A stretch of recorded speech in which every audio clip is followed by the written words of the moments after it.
Mason McTavish is still not signed an extension with the Anaheim Ducks as an RFA. I'll discuss whether the Blackhawks could make a run for McTavish this summer.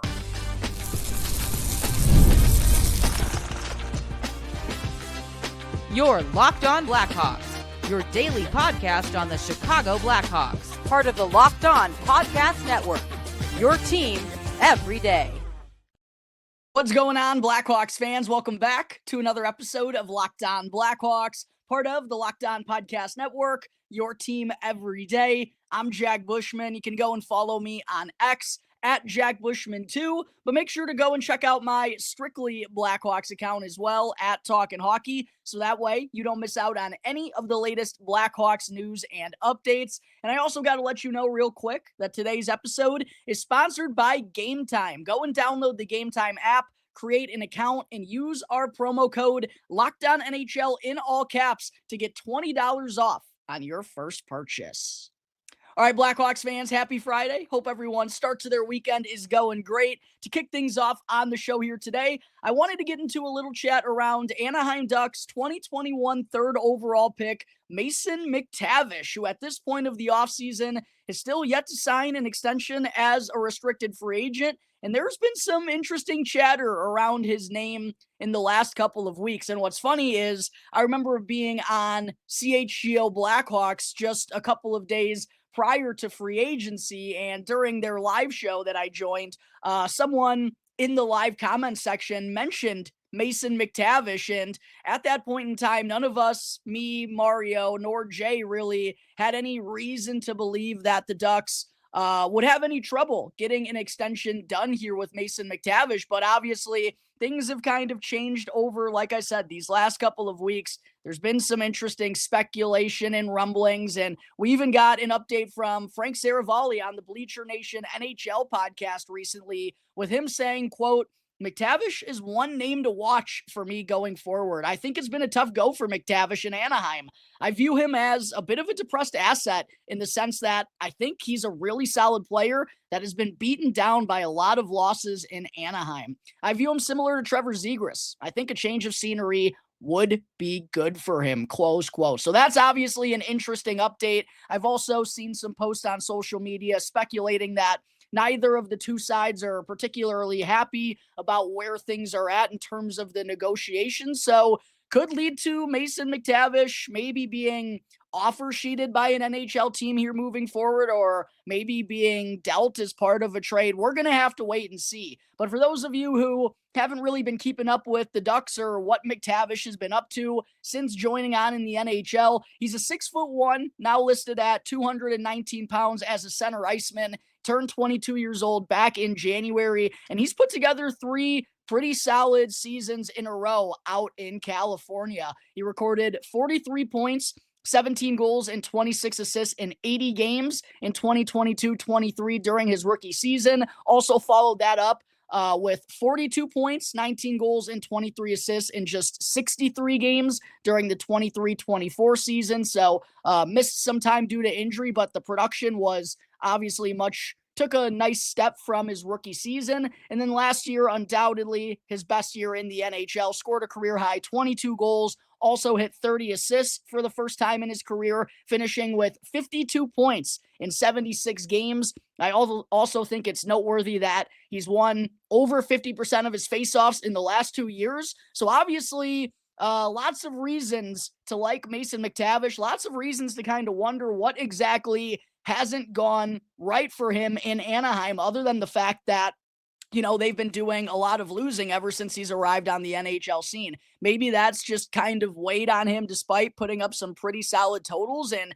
showing that he has the goods to be probably a top 6, if not middle 6 effective player in the NHL. I mean, shoot, what did he tally? 22 goals, 30 assists, 52 points in 76 games last year as a 21/22-year-old on a losing squad. Pretty impressive stuff out of Mason McTavish. So with all of this going on around him right now, that leads me to the debate I wanted to get into involving our Chicago Blackhawks. Could Mason McTavish be a good fit here in Chicago? Well, obviously, based on what we saw Kyle Davidson do in the draft this year, I kind of talked about this when diving into Isaac Howard being dealt to the Edmonton Oilers on yesterday's episode. Clearly, General Manager Kyle Davidson really only had interest in taking and adding players to his forward group with a size and skill combination. And Mason McTavish obviously checks that box.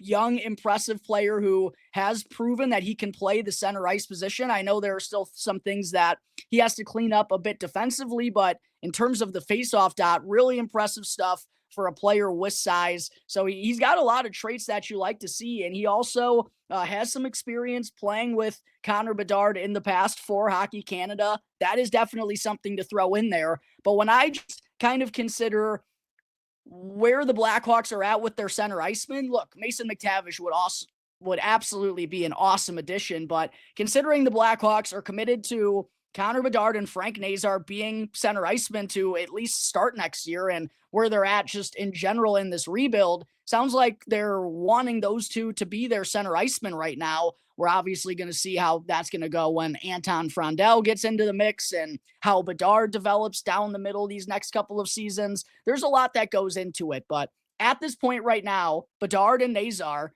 they're the center icemen for the Blackhawks. I don't really know if they want to be taking time away from either of those two guys down the middle, and adding Mason McTavish would take away from that a little bit. And then they also still have Jason Dickinson, who's a center iceman, and Oliver Moore is, has played center so far in his career, but was utilized mostly on the wing, went up in the NHL with the Blackhawks last year. Really curious to see if they're going to give him some more opportunities at the center ice position. And then Ryan Green also is capable of playing center as well. Now, obviously, Mason McTavish is a much more higher ceiling player than Oliver Moore or Ryan Green. So yeah, acquiring Mason McTavish, he would get the lion's share of opportunities, but it's just, it makes for a tough fit for the Blackhawks. And also, we know they're not going to be getting rid of Frank Nazar in a trade. They're really happy with how things went with him last season and how he performed for Team USA at the World Championship as well. And then you obviously aren't going to be trading Oliver Moore or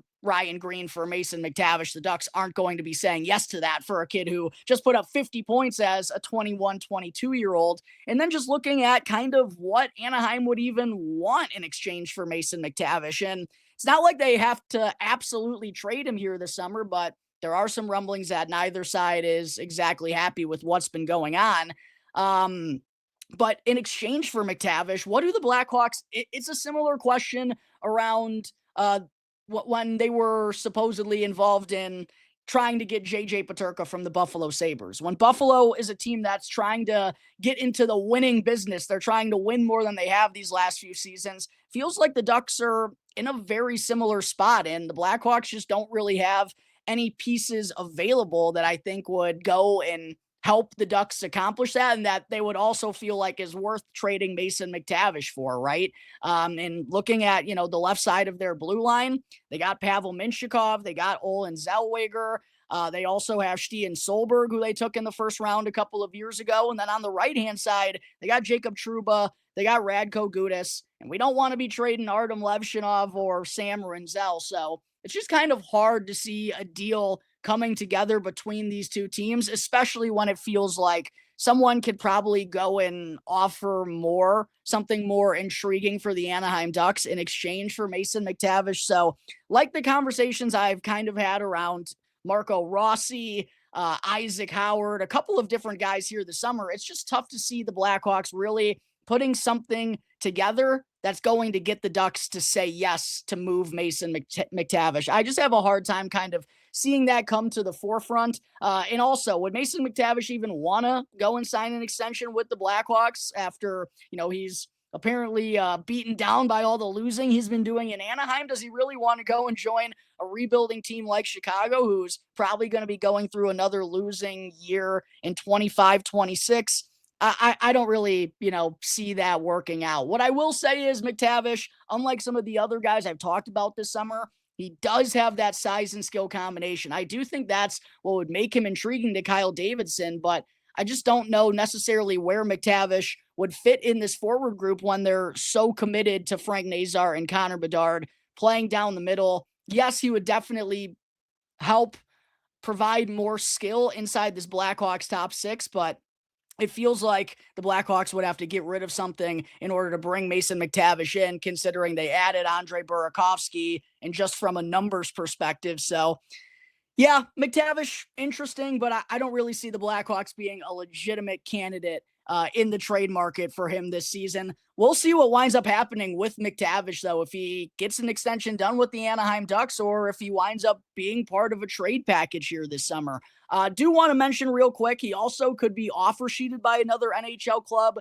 I've been outspoken about this several different times, though, with the Blackhawks, considering it would cost them an unprotected first-round pick, which they could be in the mix for Gavin McKenna next year. I don't really think they want to put themselves in that type of conversation. So, yeah, don't really see Mason McTavish going to Chicago being that legitimate of a landing spot. Let me know in the comment section down below if you feel the same way or if you would really like to see general manager Kyle Davidson make a run for McTavish, or if you wouldn't. Drop me your thoughts in the comment section below. But that's going to take care of my 2 cents on the rumblings around former 3rd overall pick Mason McTavish with the Anaheim Ducks. Coming up in just a moment here, Blackhawks fans, I'll dive into Scott Wheeler's top 100 drafted NHL prospects list.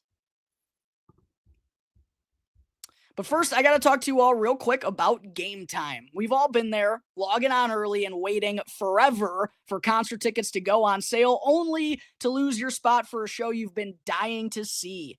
Live music should be about making memories, not dealing with the stress of ticket shopping. But that's where Game Time comes in. Game Time makes getting concert tickets faster and easier than ever before. Prices actually drop as it gets closer to showtime, and you can save up to 60% with their killer last-minute deals. And if you're someone who's worried about what happens when plans change, which, obviously happens from time to time, the Game Time guarantee has your back with cancellation protection and plenty more. So make sure to go and download the Game Time app today, create an account, and then use our promo code, which is Locked On NHL in all caps, and you'll get $20 off on your first purchase. Again, that's Locked On NHL in all caps for $20 off with your first purchase when you download the Game Time app and create an account. Last minute tickets, lowest price guaranteed.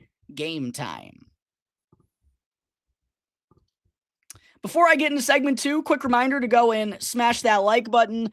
And subscribe to Locked On Blackhawks on YouTube as well if you haven't done so already. 100% free. It won't cost you anything. And if you're someone who's tuning in through an audio platform and you like what you're listening to on a daily basis, it would help me greatly as well if you go and rate and review the show, preferably with a 5-star rating. Those are always tremendous. Again, all of it 100% free and helps me out in a real massive way. But segment 2 on today's show, Scott Wheeler of The Athletic, whose mock drafts I've covered numerous times here on the show, as well as many of the different prospects lists and rankings that he goes throughout the course of the year. Well, he recently dropped his top 100 drafted NHL prospects ranking, which is something that he does twice a year. And our Chicago Blackhawks were very well represented. In fact, they were more represented than any other NHL club, as they had 7 prospects inside Wheeler's top 100. The Washington Capitals and the Nashville Predators were next with 6 prospects, but I definitely wanted to go through where each of these 7 Blackhawks prospects landed inside the top 100,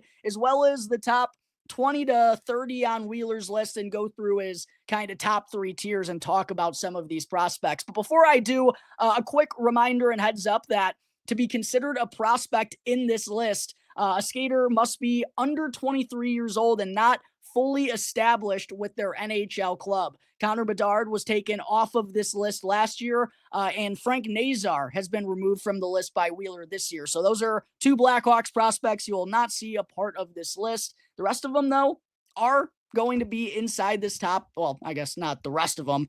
7 others wind up inside this top 100. But starting things off in Tier 1 for Scott Wheeler, he's got Matthew Schaefer leading things off for the New York Islanders. Michael Misa comes in at number 2 with the San Jose Sharks. And then Ivan Demidov is number 3 with the Montreal Canadiens, which I think is really fascinating. had Demidov as the second best player in the 2024 NHL draft. Would have loved if the Blackhawks wound up picking him second overall. He's only played in 2 NHL games, actually made his NHL debut against the Blackhawks because, of course, and what a first period Ivan Demidov had there. This is really tough for me. I would consider having Demidov at number 1 in this list for me personally, but I do agree that Schaefer, Misa, and Demidov deserve to be the top 3 in this list. I think you can kind of go any way you want about it in terms of order. Those are the top 3 in my opinion. At number 4, Scott Wheeler has Zane Parekh, who had a monstrous season in the OHL, scored his first NHL goal in his debut with the Calgary Flames as well. Very interesting. There has been a lot of split opinions on Zane Parekh in these last couple of years, but those who are Zane Parekh truthers seem like they really believe he's going to be the next special offensive defenseman in this league. I personally wasn't as high on him as someone like Zeev Buium, who comes in next on this list for Scott Wheeler at number 5, right behind Zane Parekh. At number 6 is Sam Dickinson for the San Jose Sharks. And I'm sure you Blackhawks fans have probably noticed now, all of these were the last 3 players here, Parekh at 4, Zeev Buium at 5, and Sam Dickinson at 6, were all defensemen selected in the first round, early in the first round of the 2024 NHL draft. And that has Artem Levshinov next here on Scott Wheeler's list at number 7. And I think that's really interesting. Still a little bit of a guessing game, obviously, with all of these prospects. Besides Parekh, who played in 1 NHL game, Artem Levshinov is the only one of these 4 to get NHL action. Dickinson absolutely dominated for the London Knights. He was special in the OHL this year. Zeev Buium does what Zeev Buium does. He did what Zeev Buium did for Denver this past season. Zane Parekh, like I mentioned, real special offensive season in the O as well.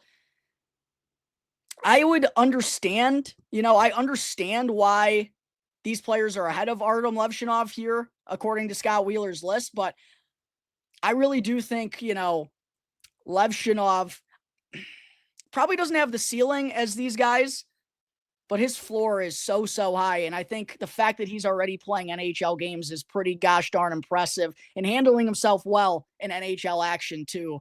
It's going to be interesting to go back and look at this list in a couple of years. Artem Levshinov, the first Blackhawk on the list, though, at number 7. I'd have him over Zane Parekh.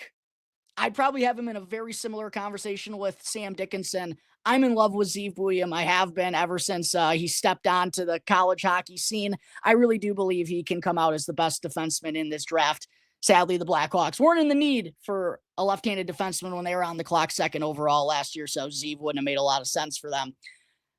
Starting off tier 2, though, for Scott Wheeler. Coming in at number 8, he has James Higgins, the man who slid in this year's NHL draft down to the Boston Bruins. I think the world of James Higgins. I think he's going to be a really special player in this league. An 8 could honestly wind up being low if we go look back on this list in a couple of years. Porter Martone next at number 9. Berkeley Catton at number 10. I think that's a really interesting group as well. Higgins, Martone, and Catton. Catton didn't necessarily have the year that I was expecting him to out in the WHL, but he's someone who really impressed me in his draft year. I think he could be in a similar mold to James Higgins. I'd probably have Catton over Martone here personally, but I like all 3 of these players. Caleb Desnoyers comes in next at number 11 on Scott Wheeler's list. Then we get our second member of the Chicago Blackhawks prospect pool as Anton Frandel is next at number 12. Of course, a couple years younger than Artem Levshinov. A year and a half younger than Artem Levshinov, as Artem is set to turn 20 in October. Frandel just turned 18 years old in May. I do think it's interesting, though, that Artem Levshinov is the first member of the Blackhawks on this list. I'm not going to spoil my feelings too much on this because coming out in just a couple of days is my Blackhawks top prospect ranking. So I don't want to fully get into it here, but all I'm going to say is it's interesting that Scott Wheeler had Artem Levshinov ranked ahead of Anton Frandel. Caleb Desnoyers ahead of Anton Frandel as well. Yeah, I'm very split on those two. Desnoyers, I think, has the higher ceiling. Frandel has the higher floor. Coming in next at number 13 is Gabe Perreault for the New York Rangers, who I still cannot believe went in the 20s, even in that deep of an NHL draft. Number 14 is Beckett Seneca for the Anaheim Ducks. Surprise, 3rd overall selection last year. That didn't happen. The Blackhawks could have came away with both Ivan Demidov and Artem Levshinov potentially. And then at number 15 is Ryan Leonard for the Washington Capitals. I personally have Leonard above Beckett Seneca. I think him and Gabe Perreault are in a very similar vein. I'd have them probably next to each other. But that wraps it up for Tier 2 in Scott Wheeler's Top 100 Drafted NHL Prospects List. Starting things off in Tier 3, he has Simon Nemec for the New Jersey Devils. At number 17 is Radim Murka of the Buffalo Sabres. 18, Axel Sandin Pellikka of the Detroit Red Wings. I'd probably have Sandin Pellikka ahead of Radim Murka and maybe even ahead of Simon Nemec. He's been really good in the SHL these last 2 seasons. Carter Yakimchuk next at number 19. Not the best season for him with the Calgary Hitmen. Jake O'Brien then comes in next at number 20. Victor Eklund at number 21. I'd have Eklund over O'Brien and Yakimchuk. Brady Martin comes in at 22. Roger McQueen next at 23, Anton Silayev of the New Jersey Devils as well comes in at 24. Caden Lindstrom, who of course went 4th overall to the Columbus Blue Jackets and didn't play a single game last year because of a back injury. He's at number 25. And then we got our third member of the Blackhawks prospect pool here at number 26. And Sam Rinzel, member of the 2022 Blackhawks draft class, just turned 21 years old in June and had 5 assists in his first 9 NHL games after joining on with the Blackhawks late in the season. Not even kidding, unbiasedly, I would have Rinzel over both Silayev and Yakimchuk. I know Silayev is younger. He's obviously 6'7", a giant, playing over in the KHL. I just think Sam Rinzel has the higher ceiling than him, and I truly do mean that unbiasedly. And again, I think it's interesting that Rinzel is behind both Anton Frondel and Artem Levshinov. Next at number 27, Jimmy Snuggerud for the St. Louis Blues. 28, Tija Ginla of the Utah Mammoth. 29, Andrew Crystal of the Washington Capitals. Number 30, one of my favorite prospect names in all of hockey, Justin Cabinot, as well, a member of the St. Louis Blues.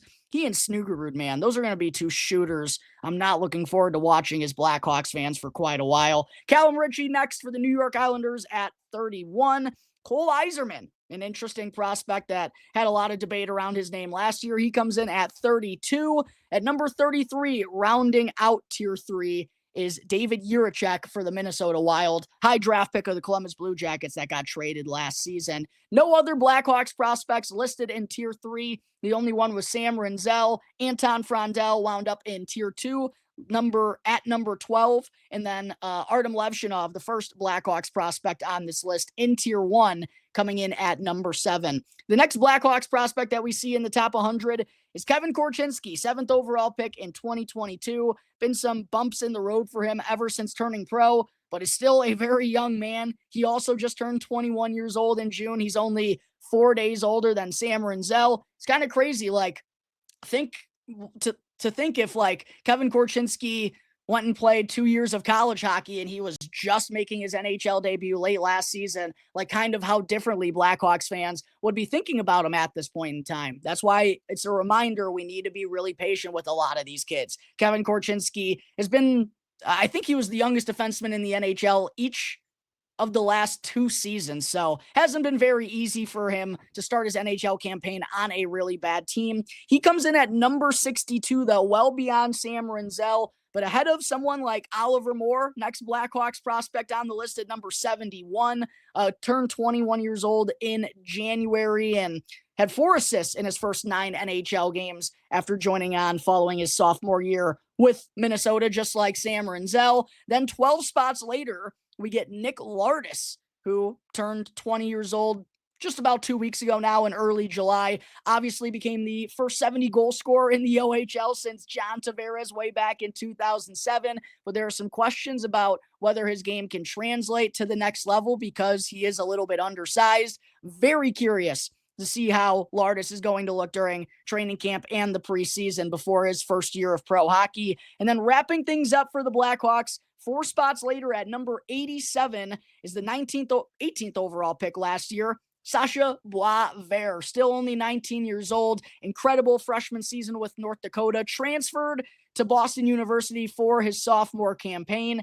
This is an interesting bottom tier of this list as well. Korchinski, then Moore has, I would say more over Lardis. Moore has the wheels and Moore has the floor. He's going to be a good two-way player. But if Lardis hits, he has a chance to be a consistent 30-goal scorer in the NHL. Sasha Boisvert, I think, has an absolute booming shot and probably has the better overall offensive makeup compared to Oliver Moore, but doesn't have the same wheels that Oliver does. And while Boisvert is a good two-way player, I think Moore is probably the one who will make more of an impact just, again, because he has that skating ability on the defensive side of the ice. But a very interesting breakdown by Scott Wheeler in terms of how he had these prospects ranked inside the top 100. But regardless of that, incredible to see the Blackhawks as the most represented team in all of hockey. A reminder of just how good of a spot our prospect pool is in as we start to see that light at the end of the tunnel expand and expand and expand, a little bit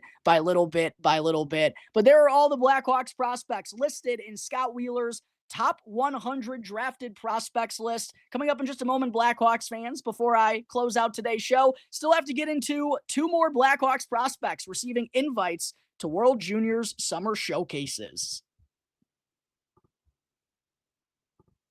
But first, I got to talk to you all about Monarch Money, and I just noticed right now I had the like and subscribe up for the entire length of segment 2. I apologize for that. But I do got to talk to you all real quick before getting into segment 3 about Monarch Money. Do you ever wish managing your money felt easier? Well, with Monarch Money, it can be. Whether you're growing your savings or planning a big purchase, Monarch puts you in the driver's seat. It's like having your own personal CFO, giving you full visibility and complete control over your finances. And Monarch Money isn't just a budgeting app. It's a complete financial command center so that you can track all of your accounts, investments, and spending all in one place so you can stop just managing your money and start building wealth. And what I personally love about Monarch is that instead of juggling multiple financial apps at the same point in time, you can just use Monarch to check your finances, track your spending, and even plan your long-term goals. So go and take control of your finances right now with Monarch Money by using the code LOCKEDONNHL in all caps at monarchmoney.com, and you'll get 50% off on your first year. Again, that's monarchmoney.com with the code LOCKEDONNHL in all caps for half off on your first year. Real quick, just want to say thank you to everyone for making Locked On Blackhawks your very first listen here to start off your day. For your second listen, go check out the Locked On NHL podcast, where there is no offseason, bringing you the daily league-wide stories that matter most with the local coverage you love from Locked On. And you can easily find Locked On NHL right now on YouTube or wherever you may be listening to your podcasts. Segment 3, before I wrap up today's show, we got a couple of more updates on World Junior Summer Showcases that are going down here this summer. And on the show, over the last couple of weeks, I've mentioned that 2025 third overall pick Anton Frandell, unsurprisingly, got invited to Team Sweden's World Junior Summer Showcase. You can stamp him as a member of that team this winter. Sasha Boisvert also received an invite from Hockey Canada to their World Junior Summer Showcase. I saw some Blackhawks fans debating about whether Boisvert will be part of that team. And I know, obviously, Canada always has a lot of skill guys to work through during the World Juniors. You wonder if Sasha Boisvert could kind of get lost in the mix there. But I do feel like because of his two-way prowess, because of his size, and maybe being someone in the middle six or bottom six that can score goals and bring a little bit of skill while also having a good work ethic and motor and two-way game, I do think that could be something that intrigues Canada down in their lineup a little bit, just considering how they went about their World Juniors roster last year, if they're going to go down that same path. I'm not going to call Sasha Boisvert lock like Anton Frandell is going to be for Sweden, but I do think there's a good likelihood that Sasha Boisvert winds up making that team this winter. But in addition to Sasha Boisvert receiving an invite from Hockey Canada, so did Marek Vanacker, who actually, when these lists first got released, I forget exactly who it was, if it was Chris Peters or Stephen Ellis or one of the awesome prospect guys on social media, but they specifically mentioned that Marek Vanacker did not receive an invite from Hockey Canada for the World Junior Summer Showcase, which I thought was pretty disappointing, but also understandable considering it was kind of a down year for him, shortened season, also coming off of injury. They have a lot of skill guys, like I just mentioned, to go through. I don't know if someone of Vanacker's mold necessarily would interest them in the bottom six, but he'll get an opportunity to prove them wrong and make his case to make the roster starting here this summer. I would guess that means he's right on the cusp of being invited to their preliminary roster during the winter. Boisvert definitely between the two, in my opinion, has the better chance of making the team, but love to see that Vanacker at least got a late invite to go in and showcase his stuff, wink, wink, here this summer. In addition to Marek Vanacker receiving a late invite, we also saw AJ Spellacy get one from Team USA as well. And of course, Spellacy, if you all remember, he was among the final cuts from the United States preliminary roster last fall, which wasn't all that surprising considering it was his draft year, one of the younger players in camp. So, didn't really expect him to wind up making that final team, but I definitely think that put him in a good spot to go and crack that roster here this season. And while he, isn't necessarily known for his skill, and that's never what he's going to be known for if he does wind up making a name for himself in the NHL, he's a big body, man, and will provide you with some physicality, provides you with a little bit of a skill set that's different from some of the rest of the guys on the roster. I think it's going to be tough for AJ Spellacy still to make that team, but I think he's probably got a better chance than Marek Vanacker does making it for Team Canada, considering he's at least been on the radar for the United States over the last year. So super happy to see both Spellacy and Vanacker wind up getting these invites here this summer. It's going to be fun to see them try to find their way on the rosters when the World Juniors get going around Christmas time. But that's going to take care of today's episode of Locked On Blackhawks, everyone. As always, thank you all again for joining me on the show. Be sure to go in, subscribe to Locked On Blackhawks on YouTube, hit that like button while you're at it, and follow Locked On Blackhawks for free wherever you may be listening to your podcast. That way you can get the latest episode as soon as it becomes available each and every day. Again, I'm your host, Jack Bushman. Check me out on X at Jack Bushman 2, but follow my Strictly Blackhawks account at Talkin' Hockey, so that way you don't miss out on any of the latest Blackhawks news and updates. Until the next episode, everyone, enjoy the rest of your weekends. I'll see you next time on the Locked On Blackhawks podcast, part of the Locked On Podcast Network, your team every day.